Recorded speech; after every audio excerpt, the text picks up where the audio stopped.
Welcome to the Legends Lounge, episode 7. Tonight we commemorate New Zealand's ultimate racing legend, Bruce McLaren, who passed away 50 years ago on the 2nd of June 1970. So we're bringing you a special show tonight, live from the Bruce McLaren Heritage Centre here in Shed 47. The McLaren legacy can't be summed up in a quick intro. Put simply, he pretty much encapsulates the New Zealand psyche. A humble guy who went and overcame personal adversity and went on to show the world what a Kiwi can do on the world stage. As an innovative engineer, a race driver and a Formula One team leader, he went on to build a team that would be one of the most successful in Formula One history. Tonight we've got 4 guests who are all legends in their own right. So in the room tonight we've got Ken Smith, who's 50 years been racing, 52 now. He's won 3 New Zealand Grand Prix, he's won the Gold Star 5 times, and he went to the same school as Bruce and he checked out his wheels, I do believe, and he ended up owning the Austin 7, which is now in the Bruce McLaren Museum. Also here tonight we've got Graeme Lawrence, who won the New Tasman Series in 1970. He tested Can-Am cars for Bruce in England. He raced Formula 2 in 1968 for the McLaren team. Also tonight we have Jim Palmer. He dominated open wheel racing in the 1960s and won the Gold Star 4 times. He, in the Tasman era, won 5 years in a row, first New Zealander home. And we've got to remember, in that period, that was when the top Formula One drivers came out and raced in this country. So he raced against Bruce a lot in that era. And I'm sure he'll bring some stories from those races here tonight. Our final guest is Bob McMurray, and anyone that has watched television in the last 20 years will have seen Bob on TV as a presenter. But he worked at McLaren for 30 years, so he's got a unique insight that he can bring to tonight's discussion. And of course, I've got Michael Clark here, and for the first time, we're actually in the same room together, Michael. Thanks for coming again and doing the interviews tonight. It's great to have you here, and it's also amazing to be able to be in the same room doing the Legends Lounge rather than doing it from our separate houses. So yeah, thank you very much, and I'll hand over to you. Thank you, Adam. Well, as Adam said, it was 50 years ago that New Zealand woke to the absolutely terrible news that Bruce McLaren had been killed in a testing accident at Goodwood. And, I mean, I suppose there were some drivers that you half-way expected were probably going to die in a racing car because they were reckless, they were the sort of drivers that were often having accidents. And Bruce McLaren wasn't one of them. He was careful, he was cautious. It almost seemed as though he was somewhere around about 9.5 tenths. Of course, he would have been going as fast as he possibly could. But, Jim, I'm going to start with you because even though you're the youngest of our 3 racing drivers here, you were actually racing against Bruce the soonest. Is that a fair summation? I mean, was he the sort of the last driver you would have ever imagined was going to die at the wheel of a racing car? Yes, Bruce was always a very careful, considerate driver, very safe driver, and no one would have thought that he would have got, at that era, at the time, a lot of people were having accidents, and if you had a serious accident, the chances of survival were pretty slim. But Bruce was always very cautious and very helpful to us Kiwis in New Zealand. When we raced Cooper, he bought out parts for us to modify it, because the cars were getting old, but they kept modifying them because we didn't have continuous supply of new cars. And even when we were racing not Coopers, because Bruce was tied up with Cooper in the early days, we had Brabhams and other cars. He was always very helpful and did a lot to us Kiwis back here with the knowledge he brought out from England, which was the knowledge that he was gaining over there racing in Formula One with Jack Brabham and the Cooper team. Kenny, not only have you been around motor racing longer than anybody, you probably arguably knew Bruce McLaren before anybody else in New Zealand motor racing. As Adam said before, you were at high school together, 4 years apart. He was a prefect. That was something that you have very clear memories of. Yeah, it was. I used to admire now and again he would bring the Austin Ulster to school and park it in Wellesley Street in Auckland. I always looked at that car and thought, God, I'd love to own that car. And of course, one day we did. And but Bruce was he was totally different from a lot of people. He wasn't aggressive and he wasn't smart. You know, he was one of those guys that, being a prefect, he wasn't a good prefect because he didn't know how to punish people. And he was just a guy that you could talk to. And I remember even when we had our Lotus at Pukekohe, it was under brakes, it was darting over the road. And I was talking to him about it, and he said, you've got toe in on the front, put toe out on it, won't do that. And he knew what he was talking about. So he was just helpful, whatever you talked to him. But everybody had respect for the guy because he was just an ordinary guy. There was nothing special about what he thought he was going to do and what he wasn't going to do. Graeme, you got the chance to go and drive in Formula 2 in Europe for Bruce. Tell us how that came about. Well, when we were going back a few years at school, a long-time friend of mine actually billeted Bruce in Wanganui. They came down with the school for, I'm pretty sure it was for a rowing regatta. So that was my first introduction to him. I was about, I don't know, 15 or 16. And even then he'd started doing a bit of racing, so it was pretty good to, we were enthusiastic as well and chatted over that sort of thing. But Jimmy had the McLaren out here and we wanted to progress from the little Brabhams we'd had. And I rang him one day and I said that we chatted over bits and pieces, and I said, what I really rang you for is to see whether or not whether you're going to build any more cars and whether we could buy one. And he said, well, funny thing, he said, we were just talking about you a couple of weeks ago and I wasn't too far away from getting hold of you because we'd like you to come over here and we'll give you a car and some bits and pieces and all that to drive for us and do the Formula 2 series. And I said to him, Bruce, you know what the answer is, but can I call you back? And I said, I can't believe this. So I rang Dad and told him. He said, you got to be kidding. I said, no. So I rang him back and he said, we'd just been laughing about it, but he said, no, we're dead serious. So that's really where it all, the overseas thing, where it all started. Ken, you talked about Bruce not being a particularly good prefect because he was too nice. Part of the racing driver's psyche, certainly a successful racing driver, is a bit of an ego. It almost seems as though Bruce somehow, did he have a personality change once he got in the racing car? You think he was such a nice guy out of the car, but he had to be aggressive once he got into it? Well, I think that happens with a lot of people. As soon as you get in a race car, you can turn on another switch. So where your friends are, they're not your friends when you're racing against them. You've got to try and beat them, haven't you? Yeah, absolutely. Jim, Bruce seemed to make Teretonga almost his home circuit. I don't know whether it was because, so far down south there that with all the Scottish people, a name like Bruce McLaren just had to do well at Teretonga. But he went there 7 times and won 5 times. Can you understand what it was about Teretonga that made him such a formidable force there? No, but I think it was the first year at Teretonga we were there.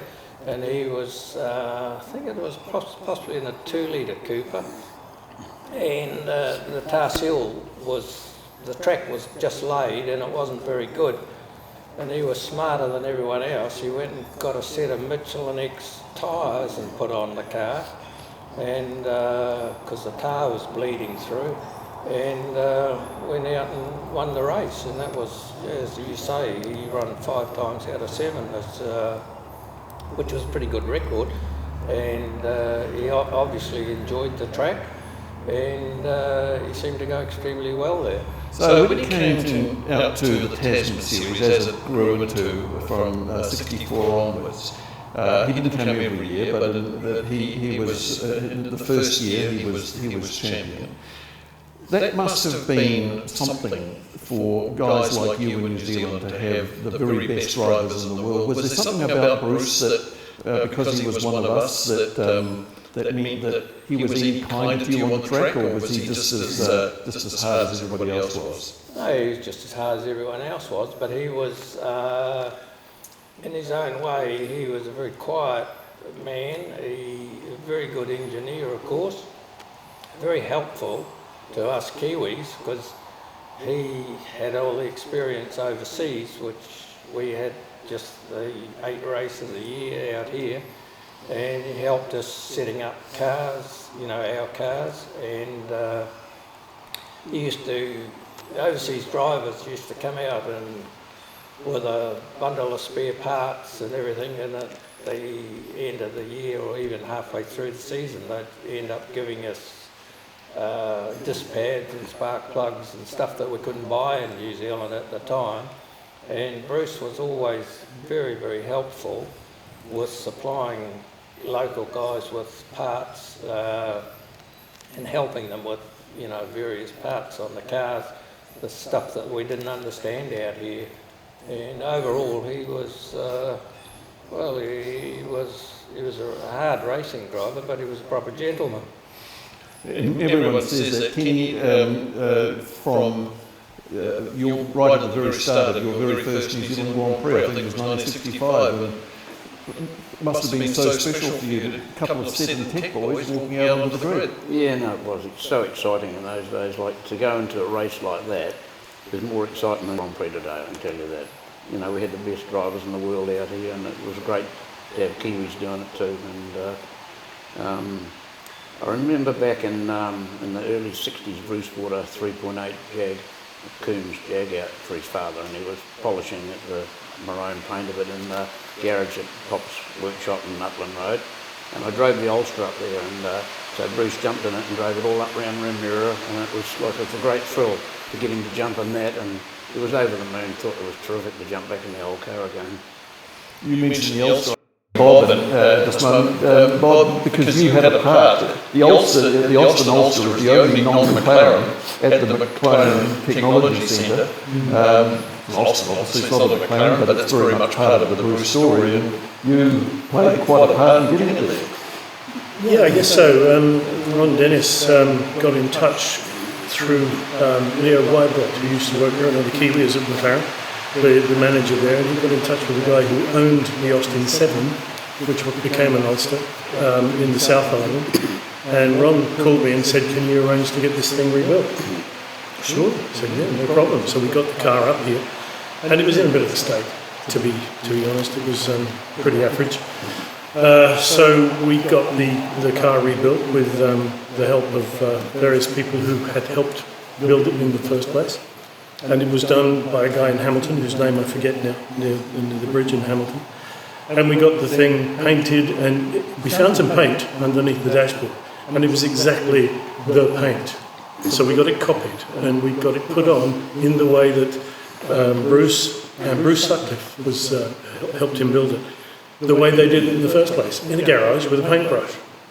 The car looked immaculate, and everybody said it was exactly the car. In fact, Kenny, I think we got you to drive it up the hill at Mirawa, and it was perfect. It was wonderful. So we managed to get, just going inside, we managed to get Bruce's mum, Mrs. McLaren, out to our place at Dairy Flat. And I thought she was going to have a heart attack, first of all, when we suddenly opened the garage doors and there's the Ulster sitting there. She just could not believe it.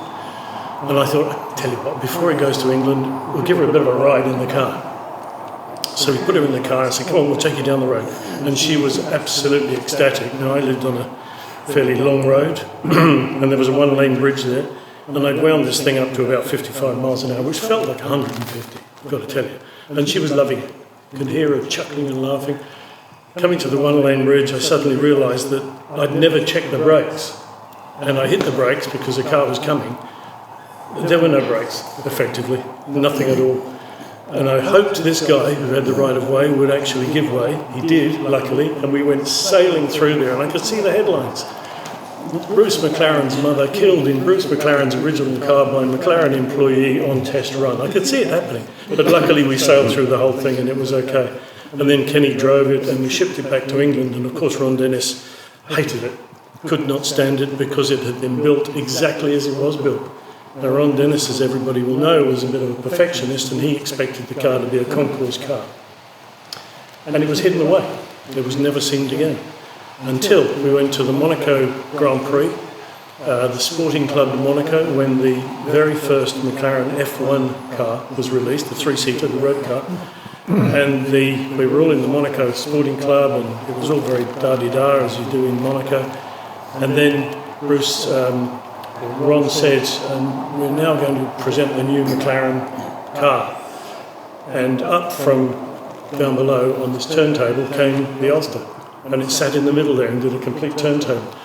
And that was the first time I'd seen Ron actually massively acknowledge the legend, the history, and all the rest of it.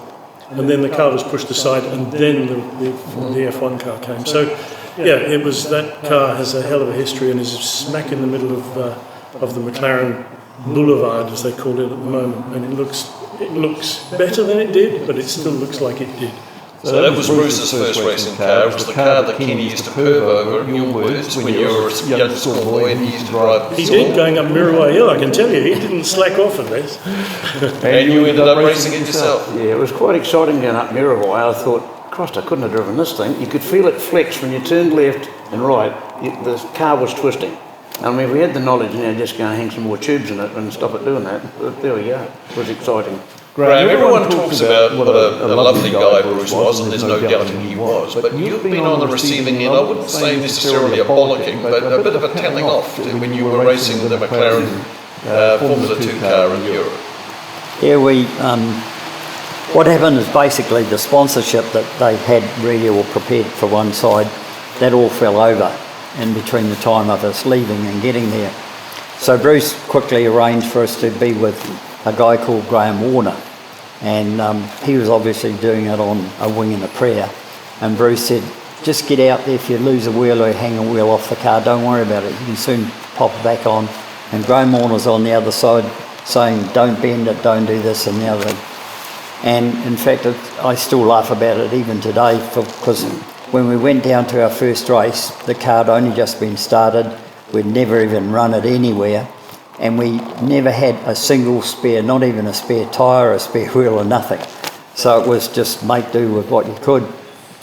And then when it all fell over and I got the arse and they put Frank Gardner in it for a meeting at Crystal Palace, he got out after practice, he said, how do you drive this car?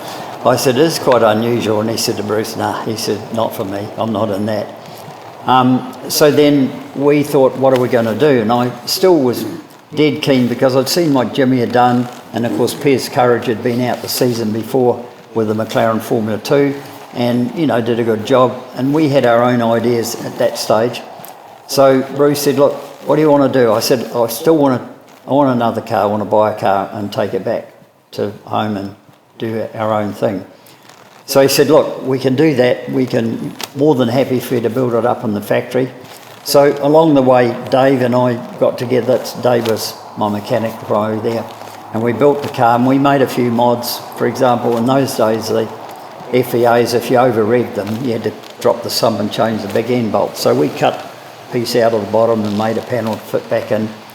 And the suspension in the front was the biggest problem with them. They just didn't like to turn corners.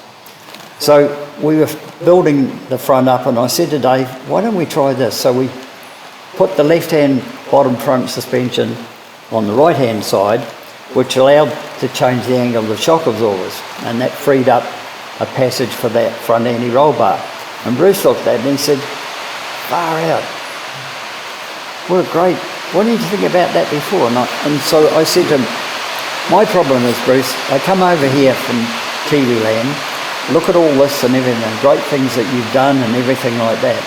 Who am I to question, you know, your ability and what's going on in the design of the car before I even sat my bum in it? And so he got into me, he said, Graeme, you need to stand up for yourself. You believe in something, stick to it. Doesn't matter who you're talking to. And so he got onto us. So when I said, right, he said, okay, let's sit down. So he cleared the path. He said, what do you think we need to do? I said, well, we found this, we found that. So I made things, and it was quite interesting. I'm quite chuffed about it, that they were doing the Formula 1 car at that stage, and it was coming together really good. And they changed a couple of things. They said, we're going to use that on the F1 car. Kiwis were always a year behind, car-wise, tyre-wise and everything like that. So the local guys did their best to keep up with the overseas guys. And most of them, all the guys that came out here, Graham Hill, Jimmy Clark, Braden, Bruce, Denny, and everyone, they were always very helpful to us locals because they probably knew that we weren't going to beat them. Every now and then, Australian Frank Maddich used to qualify quicker than anyone, but never finished the races most of the time. Blew his engines or something. But no, I can't remember much about that. Sorry about that. No, not at all. Adam gave me the hint, you see. Getting hurt in racing cars in the 60s was part and parcel of the business. And I suppose I look back and think, how as a young fella did I actually stay in love with the sport when your heroes were being killed on such a regular basis? But I was just a school kid following motor racing. You guys were doing it. What was the feeling that you had when you were hearing news? I mean, in 1968, first weekend of April, Jimmy Clark, first weekend of May, I think Mike speaks in Indianapolis, and then June there was Scarfiotti, and in July there was Joe Schlesinger. I mean, Chris Amon said we arrived at the first weekend of August at the German Grand Prix, the most difficult and dangerous track on the whole circuit. Mist hanging in the clouds. If there was ever going to be a race where someone was going to go, that was it. And you looked around everybody at drivers briefing and thought, well, I wonder which of you are not going to be here at the end of today. Did that weigh on your minds as drivers in the 60s to think that this could be my day? Well, it didn't with me in those days, but I think you're young and eager to go motor racing, so once you're in the car, you forget that. But out of the car, yes, you did think about that, but you always thought, well, it was never going to happen to you. Yeah. How did you handle when you heard these news like, let's start with Jimmy Clark, because the biggest name that came to New Zealand, the biggest name in the world, arguably just about the biggest name to die in a racing car up until Senna in terms of drivers who were at the peak of their abilities when they got taken. Jim, you were very close to him. Yeah, very sad news with Jimmy because excuse me, he was, we raced one of his ex-cars and, kept in touch, and when he went back to England, he used to give me his old overalls and give you driving gloves and things, and he was a hell of a nice guy. And, it really sort of got to you a bit, because you didn't think it was going to happen. But to be fair, in those days, in the 60s, there was, a lot of people were getting killed. Even in the Tasman series, there was a few over the years. But like Kenny, it didn't seem to worry you at the time. You just hopped in the car, driving a tube chassis car with 50 gallons of petrol and an aluminium tank you're sitting on. And if by any chance you happened to run off the road and hit something hard and the thing caught fire, well, basically that was the end of it. So you're going to get hurt. I suppose it's the whole part about it is that we were there because we wanted to race, and we enjoyed the driving part of it so much. I mean, the day that Jimmy was killed, I had breakfast. We had breakfast together, and I remember we went out, and he said, "Come out with me to the circuit." So I went out with him, rode out with him, and we're talking about the Tasman and bits and pieces. And the whole factor was, he said, I remember last thing he said, "Do you really want to be here?" I said, "You know what it's like, Jimmy." I said, "We want to drive." Yeah. And he wasn't that far, to be honest, in front of me, so there was obvious a problem with the car. And it was a real misty day, just never even saw where he went off. Never even saw, but it was the mood in the pits, because that was in the day when it was a two-race series, it had race in the morning and another one in the afternoon. And I do admit that, it was hard when you'd lost somebody that you knew well in a race beforehand, the weekend or the day before, that next race, but you knew you had to do it. You couldn't you knew that they would want you to be back in there and not back. I mentioned before that all those drivers that had been killed during a 4 months of 1968. 1970 was arguably worse because of Bruce and the Spears Courage and Jock and Rint, and so it just rolled on. But there are very few that I can actually remember exactly where I was, how I got the news. Rodney Peterson, for example, I can remember reading at the back of the Auckland Star someone else's newspaper while I was on the bus going up Simon Street. So there are certain names that stick in your mind. But Bruce, Jimmy Clark, absolutely crystal clear to me. What about you, Graeme? Do you remember hearing the news 50 years ago? Without a doubt. And we were over in Edmonton, because that was the year I did the Can-Am series. Yep.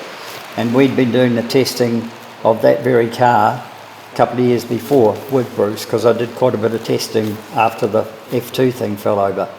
And I was driving out to the circuit because we had a workshop at the Edmonton International Speedway. Driving out there, and it came over the news, and I thought, I can't believe that. And then they repeated it. So I pulled over, burst out bawling. I must have sat there for ages and ages. Just couldn't believe it. Couldn't believe it. Because as we said before, and agree with you, that Bruce was one of those guys that you'd expect to die of old age.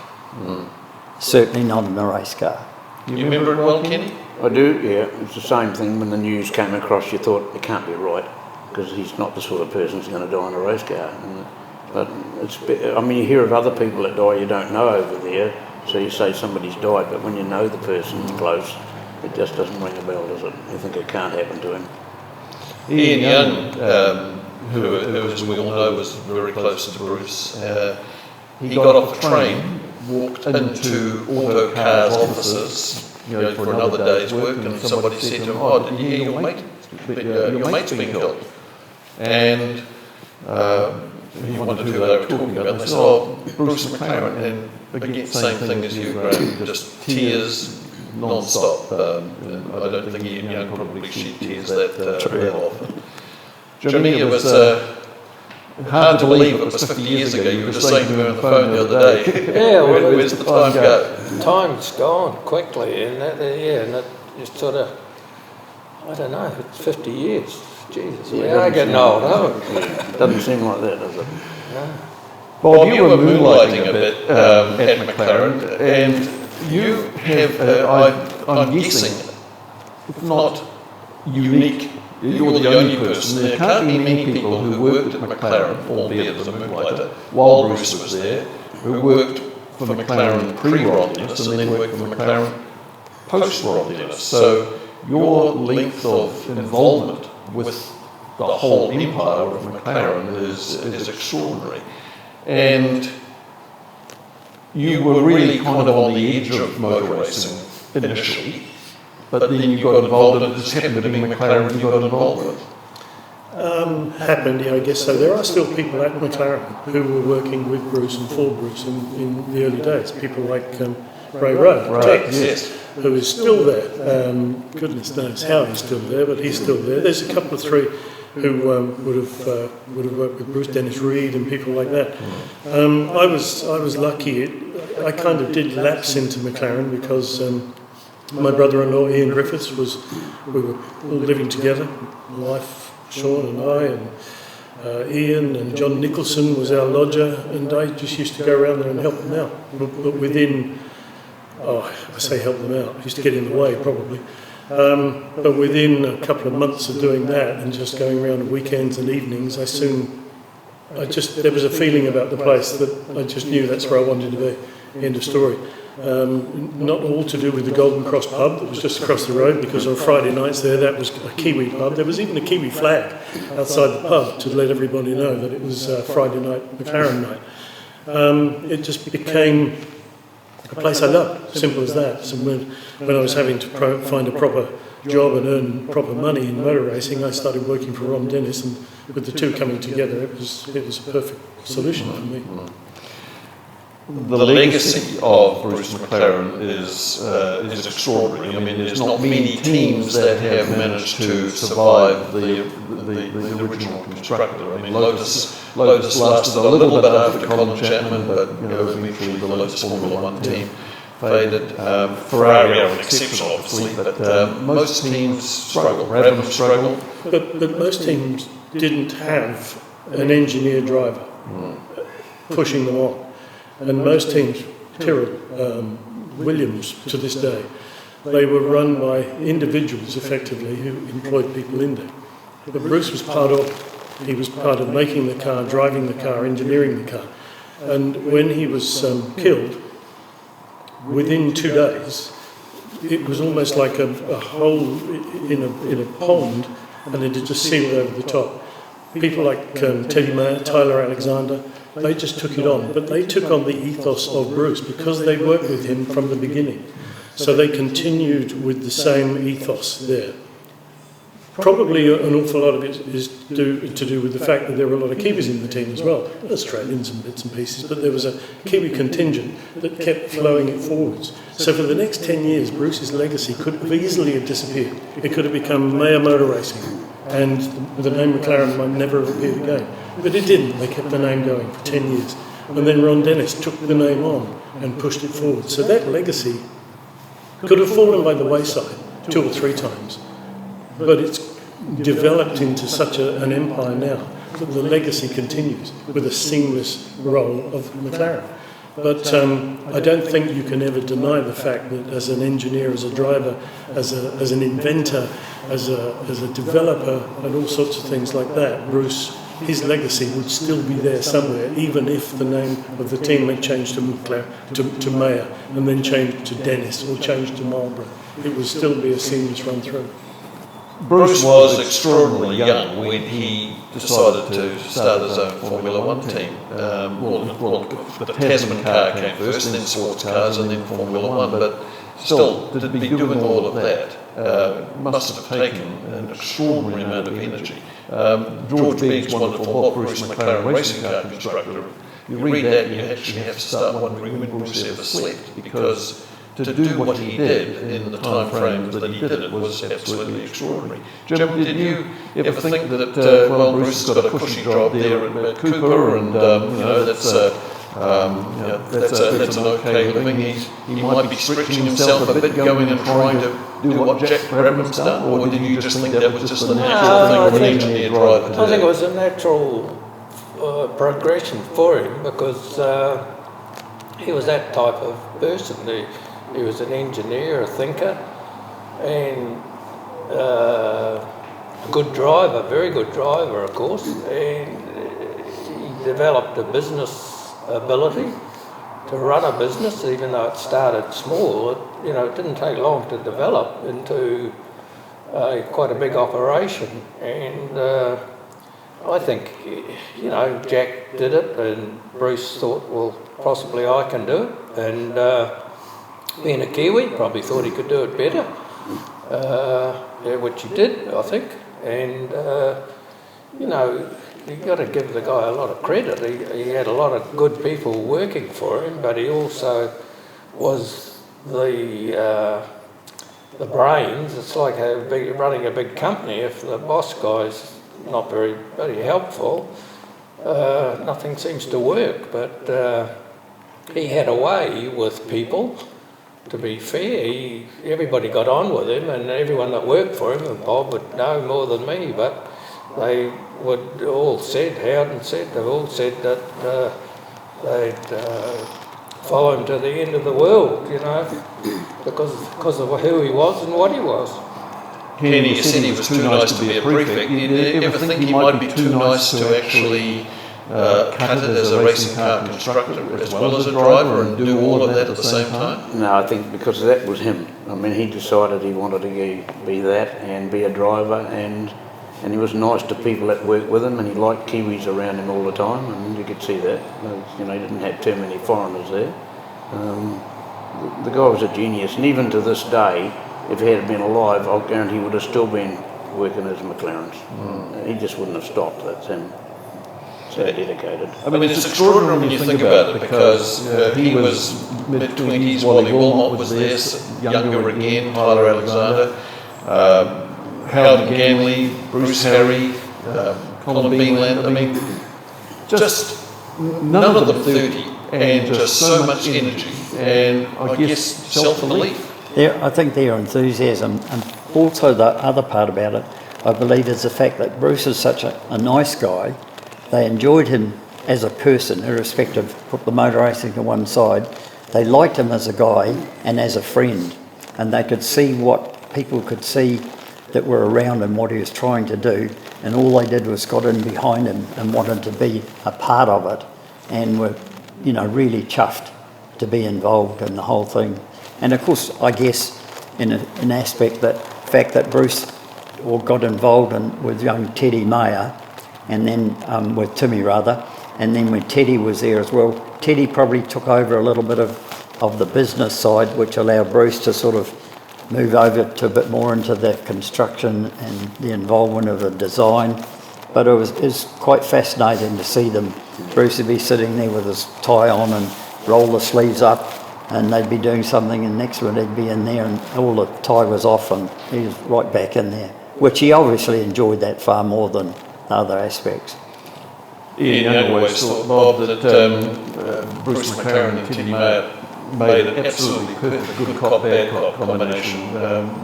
You've worked a lot with Teddy Mayer. Is that a reasonable summation of things? I think so, yeah. Teddy was a particular sort of person. I don't know how to describe that. He was not the easiest person to get along with. Tyler Alexander managed it, but they used to have huge arguments. I think he and Bruce were a bloody good combination, simply because, as Graeme says, a lot of the business aspect, the legal aspect, the dealing with the sponsors and trying to get sponsors in, because that was a period where, Reynolds Aluminium, and they were doing testing for Goodyear and Firestone and all sorts of people, all that was coming in, and Teddy was able to do that sort of stuff. Being American, he had the contacts in America and got all the testing going, which paid for the Formula One. So I think without that, it would have been a much harder push. It would have been a much harder push without Teddy being there. But as Graeme says, and Kenny, that I think Bruce would have continued developing his cars. And even if he had not been killed, this is purely postulating, and even if the whole era had ended up with McLaren, with Ron Dennis buying into McLaren, I think Bruce still would have been there working with Ron, because I think that combination would have worked. Now, Ron was whatever you think of Ron Dennis, he was bloody good at his job. And I think he recognised that he needed a really good designer, and I think Bruce, being an engineer designer, would have continued through with Ron. We'll never know, who knows. But the way Ron got on with other engineers, designers like John Barnard and Adrian Newey, fell out with them all. But I think I think it would have pushed the whole thing. We might have been in the same situation now with a road car being produced, but it might not have looked like the same road car, that's all. Did you get the sense, because you've been surrounded by so many Kiwis drinking in the pub and moonlighting there, when you actually officially went to work at McLaren, Tyler Alexander was still there, not a Kiwi obviously, but there was there that feeling of Kiwi DNA still flowing through McLaren? Absolutely, and there are still people there now, Kiwis there now. Ray Grant, there's a good few anyway. Some of them are retiring now, strangely enough, of an age. But yes, there was that Kiwi attitude stayed there, and people wanted to come to the team all through the 70s and 80s. They wanted to come through to the team because it was seen as a Kiwi team. It was seen as different guys there. They used to enjoy themselves. They used to enjoy themselves like nobody else at the racetrack. Completely different ways of doing things. The Kiwi safety boots were legendary. They never appeared in Formula One until McLaren was there, or McLaren boys were there, and suddenly everybody in Williams and Brown and everybody else was wearing jandals. So there was it spread. The Kiwi thinking method spread quite a lot through Formula One. Yeah, in fact, Dan Gurney made a point of saying that during the Can-Am series, which he saw a lot of the McLaren team, normally the back of the McLaren team, but the McLaren boys, they knew how to win, but they certainly knew how to enjoy themselves afterwards as well. Bruce had a canny sort of sense of humour. I remember we were due to go testing with the Can-Am car, and Teddy had some fancy idea with the oil radiators. So Bruce said, and there was a big old argument or discussion, we should put it, and Teddy wanted one. So Bruce said, right, you do the right-hand side, we'll do the left-hand side. So anyway, they were doing it on a bench that I was working on, building up our own car. And so Bruce said, look, we're going to build these two up here. If Teddy comes over, say it's something you're doing for your car. So, they built two. Teddy built this other radiator, put it on the car and everything, and Bruce and them had already gone. So the next morning they come in, they took Teddy's off, put their own pair on the car, and we went out testing. And anyway, Teddy came out about halfway through the day and wanted to know how the radiator's going, and Bruce had picked it all up and everything they had in this trash can they took out, and said, there it is over there, it doesn't really work, but it'll be all right in the rubbish bin.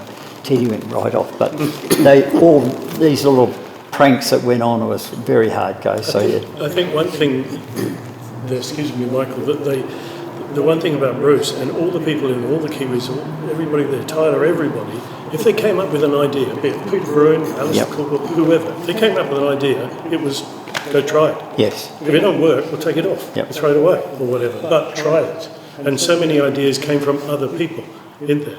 And once again, I go back to Ron. That's what he did at McLaren all the way through. Somebody came up with a better idea in the factory or the business or the car, try it. If I have to spend $1 million on it, fine. If it doesn't work, we hide it. If it works, then we've won. And I think that's exactly the same with Bruce and all the people there. Bob, you've always said that the history aspect of McLaren, which is extraordinary, and it's clear to see for anybody who's fortunate enough to go to the McLaren, what's it called, the Technology Centre? MTC. It is, you walk into the foyer there and there's an Indy 500 winning car, there's a Le Mans winning car, there's Formula 1 cars. McLaren, the only organisation ever to have won both, all three, the Indy 500, Le Mans and the World Championship. Ferrari have never managed that. Lotus have won two of them, but McLaren the only team to win all three. And Can-Am. And so they're all there. But am I correct in remembering what you've said in the past, that is not necessarily something that Ron Dennis ever played it was never a big part of his interest in history? He never did. He was never interested in looking backwards. And he said this so many times, because many of us tried to get various, we'll call them heritage bits, into the factory or into the place. Not interested. I'm not interested in looking backwards. That was then, this is now. Much the same as he's done now. He's left the place and that's it. He's not interested anymore. There were flashes of it when the West sponsorship came on. Ron wanted to make two big splashes about having West sponsorship. The first one was the car, the new car for that year. Second one was the West livery. But in between, there was nothing. So he painted the car orange, McLaren orange. And everybody thought, oh, this is something special because he's actually looking backwards. And he said, no, I'm not looking backwards at all. This is looking forwards. We may well use this in the future because it's an attractive colour on TV. Because if you've seen the West livery, it's all black. So there was a practical thing there as well. I think Ron mellowed as time went on. Once again, he could have called the McLaren car a completely different name, but he kept it McLaren. I think he mellowed also because suddenly a helmet appeared in the factory. One of the walls was painted orange in the reception. That would never happen before. So I think he looked on it much more as a practical thing to do rather than a heritage thing to do. As far as I know, Ron never really appreciated what went before until he had gone. Then he appreciates what went before because he's in a different perspective now. Right, so he had to achieve something along the lines of what Bruce did to actually realise how hard it was. Yes, he wanted to. His main aim was to out Ferrari, right. Either on the track or with the road car. And he knew that the heritage was there with Bruce's original road car, OBH 600H. That was there, so he knew he could build on that as a road car. But it wasn't because he was thinking of the past, he was thinking about the future. Kenny, incredible thing for the guy you went to school with, and it was in the first Grand Prix that you raced against, as he once told me. It was wonderful. 2 tech boys walking out, started the New Zealand Grand Prix. He walked to the front of the grid and you walked to the back of the back. One on each end. But what that name has continued in history. Make you feel quite proud to Well, it ride does. the Because the name has never gone away and never will go away. It's fantastic, isn't it? And Graeme, you were, well, I don't know if you were employed by him, but you were engaged by him to go and drive in Europe, and that was the dream of so many drivers around the world to go and do that. And I know you said that it didn't quite work out the way you wanted it to, but with the benefit of 50 plus years, something to be very proud of. Indeed, and unbelievable. And the whole fact is to have been, Bruce is a friend of millions, and to be one of those millions and be a part of it, and having the association we did have, and is great. And plus the fact that you always think when you watch F1 nowadays, you're still hankering McLaren, and no, it's great. Very, very proud. Jim, I know that the McLaren Formula 2 car you raced wasn't really your favourite car, but you did win the last of your 4 gold stars in it. It was the car that you were the first New Zealander home for the last time, 5 in a row. So that you've got all the steering wheel still in your study, so it must be quite a proud feeling. Alongside the Lotus, the Cooper and the Brabham, there's a McLaren steering wheel, a Kiwi's name on it. Yeah, we're quite proud of that because we were the first Kiwi to actually buy a McLaren. I'm pretty sure we were, and brought it back to New Zealand. It was the prettiest little car.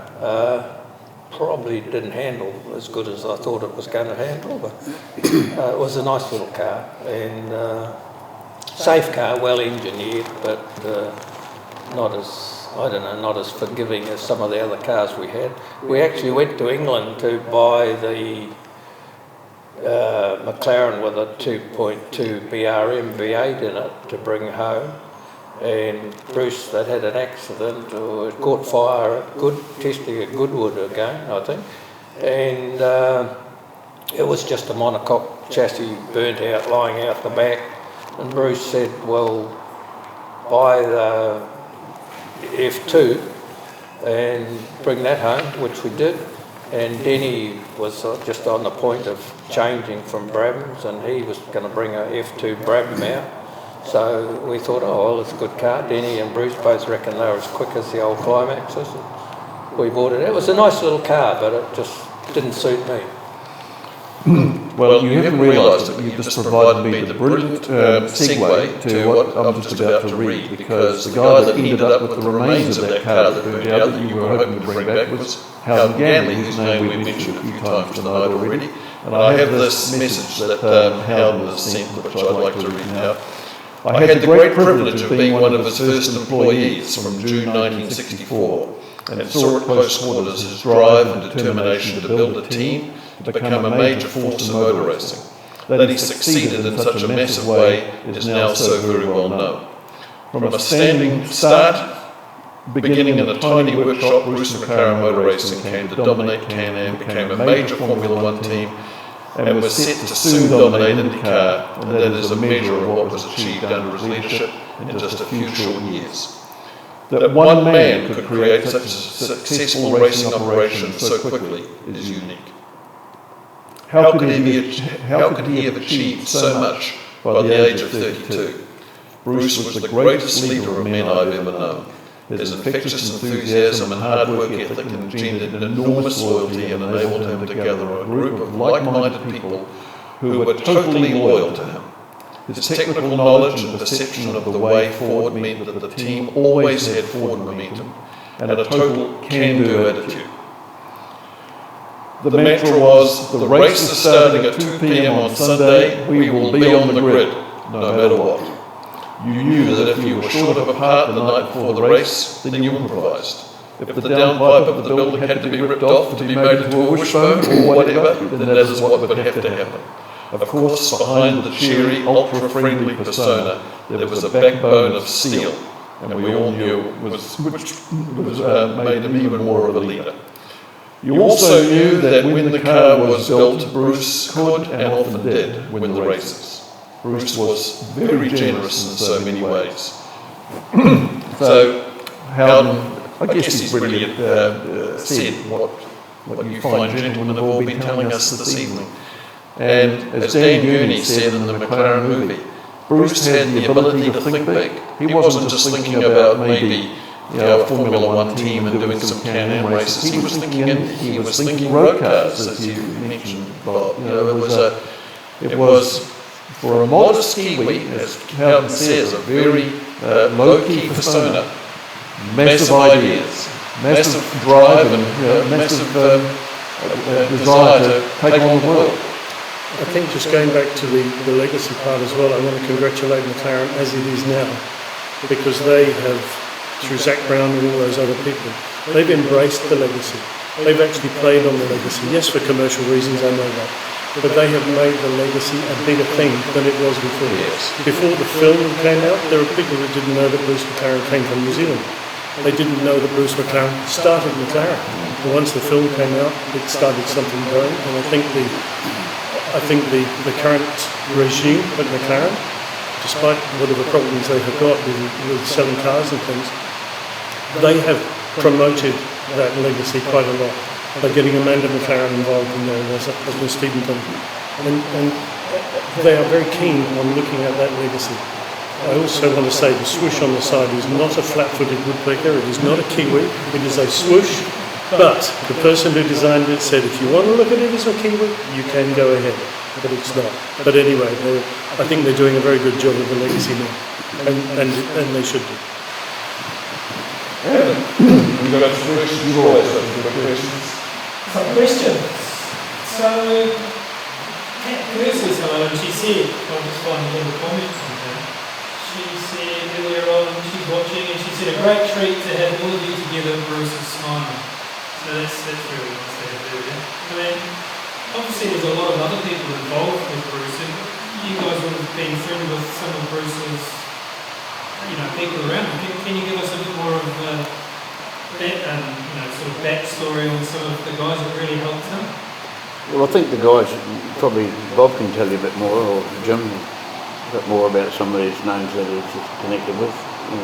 I think one of the big people that helped them was Paddy McLaren, frankly, because Paddy was always there. She was on the pit wall. She was always doing what a good racing wife did in those days, and enjoyed herself with a glass of wine or two. She was also one of the founders of the Doghouse Club, which was a club for racing drivers' wives. They looked after the wives of those drivers that had been killed or whatever.